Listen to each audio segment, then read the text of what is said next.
अस्सलाम वालेकुम friends, welcome back to Top Smarties drama serial Mahanoor. Mehwish अगर महानूर के साथ गलत करे समझ आता है, जैन के साथ गलत करे समझ आता है, लेकिन मारिया के साथ गलत करे तो ऐसे में मैविश को साइको पेशेंट ही कह सकते हैं। और क्या कहें, इतनी बेतुकी गेम मैविश के अलावा कौन ही खेल सकता है भला। मारिया का क्या कसूर था?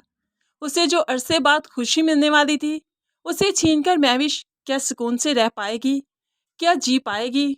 ये तो हम अगली एपिसोड्स में ही देखेंगे। फिलहाल हमने अभी देखा कि आसिया जो दिलावर से मिलने आई थी, इल्तिजा करने आई थी कि मानूर से दूर रहे, तो फिर ऐसे में मुनीसा को उसके खास बंदे ने इन्फॉर्म कर दिया कि आसिया यहाँ पर आ पहुँची है। तो बस मुनीसा बेगम यहाँ पर आए, ऐसी तू मैं हुई। दिलावर और मुनीसा का ऐसा झगड़ा हुआ कि ऐसे में आसिया तो बेहोश होकर गिर गई। महानूर भी जो यहाँ पर दिलावर साहिब से मिलने आई थी मैविश के बारे में बात करने, वो अभी वेटिंग रूम में ही बैठी थी कि आसिया चीख चीख कर दिलावर जो बोल रहा था उसे बेहोशी की आलम से जगाने की कोशिश कर रहा था। तो महानूर ने जब अपनी माँ का नाम सुना तो भागते हुए ऑफिस की तरफ गई, तो यहाँ पर देखा माँ बेसुध बेहोश पड़ी थी और दिलावर जगाने की कोशिश कर रहा था। महानूर के तो हाथ पाँव फूल गए, जल्दी से कॉल मिलाई, एम्बुलेंस बुलवाई और ऐसे में आसिया उसी हॉस्पिटल में एडमिट हो गई जहां पर मारिया थी और जैन भी यहीं पर मौजूद था। महानूर को देखकर जैन काफ़ी हैरान हुआ। जैन महानूर के पास आकर बैठा, क्या बात है, तुम यहाँ पर क्या कर रही हो? तो महानूर रोते हुए बताने लगी, अम्मी की तबीयत बहुत ख़राब है, मैं दिलावर अंकल के ऑफिस गई थी मैविश के बारे में बात करने। उसने लास्ट टाइम कितना गलत किया, मेरे घर में आकर हंगामा किया, तो बस उसकी शिकायत करने ही तो गई थी कि अम्मी पहले ही वहाँ पर मौजूद थी और इस तरह से बेहोश होगी। पता नहीं क्या बात हुई, मुनीसा आंटी भी वहाँ पर थी। मुझे लगता है दिलावर साहिब मुझसे कुछ छुपा रहे हैं, मुझे क्यों नहीं सच बता रहे। माँ की कंडीशन की वजह से महानूर काफ़ी परेशान है, रोने लगी कि मेरा उनके सिवा कोई नहीं, मैं कैसे जीऊँगी अगर उन्हें कुछ हो गया। तो ऐसे में जैन महानूर को तसल्ली देते हुए कहने लगा, ज़िंदगी बहुत जालिम है, हमारे अपने हमसे छीन लेती है, इससे कोई फ़र्क नहीं पड़ता, बस तुम सब्र करो, दुआ करो, सब ठीक हो जाएगा। तो महानूर भी बेबसी के आलम में कहने लगी, सब्र से और दुआ से मुझे नहीं लगता कुछ ठीक होता है, बस मुझे ऐसा लगता है कि हम हिम्मत कर जाते हैं, जीने का हौसला आ जाता है, वरना हालात तो ठीक नहीं होते। अब महानूर काफ़ी मायूस हो चुकी है ज़िंदगी से, क्योंकि आखिरी रिश्ता उसके पास जो बचा उसकी माँ का, वो भी मौत किनारे पहुँच चुका है। मायूसी तो बनती है। दूसरी तरफ महानूर अब जो दिलावर साहिब को देखती है तो उनसे भी सवाल करती है, आखिर क्या मसला था, क्या मामला हुआ, क्या बात हुई आपकी अम्मी से, वो क्यों आई थी आपसे मिलने?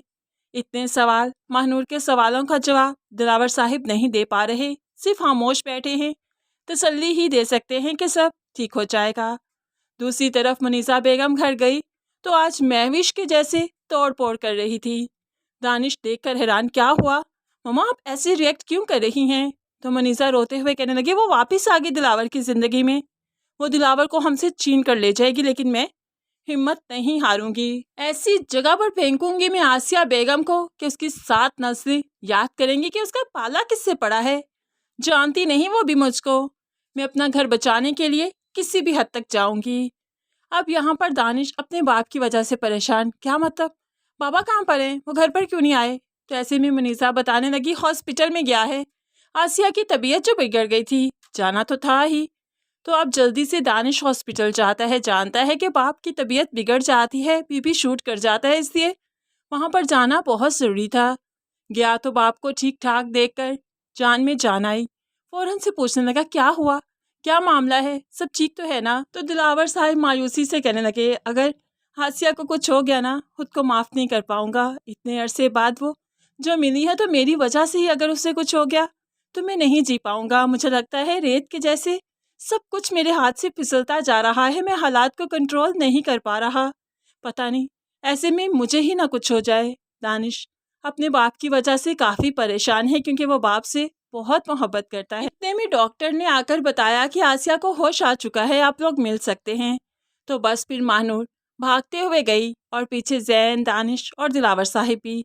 दिलावर साहिब को देखते ही आसिया फिर से हाइपर होने लगी, उसकी तबीयत बिगड़ने लगी, जो कि महानूर को समझ नहीं आ रही। महानूर ने जल्दी से अपनी माँ का हाथ पकड़ लिया, सब ठीक तो है, अम्मी मुझे बताएं क्या हुआ था, आप क्यों दिलावर अंकल के ऑफिस गई थी?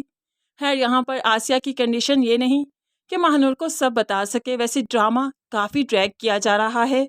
बहुत सी सिचुएशंस ऐसी बनी कि महानूर को मालूम पड़ सकती थी हकीकत, लेकिन नहीं बताई गई क्योंकि ड्रामे को मजीद खींचना जो था। मुनीज़ा बेगम जो ऑफिस में बुत बनी खड़ी रही, वो बता सकती थी। यहाँ पर दानिश बता सकता है, दिलावर साहब कोई भी बता सकता है, लेकिन इस राज को ना खोलने का मकसद सिर्फ यही है कि ड्रामे को मजीद खींचना है, मजीद बोर करना है।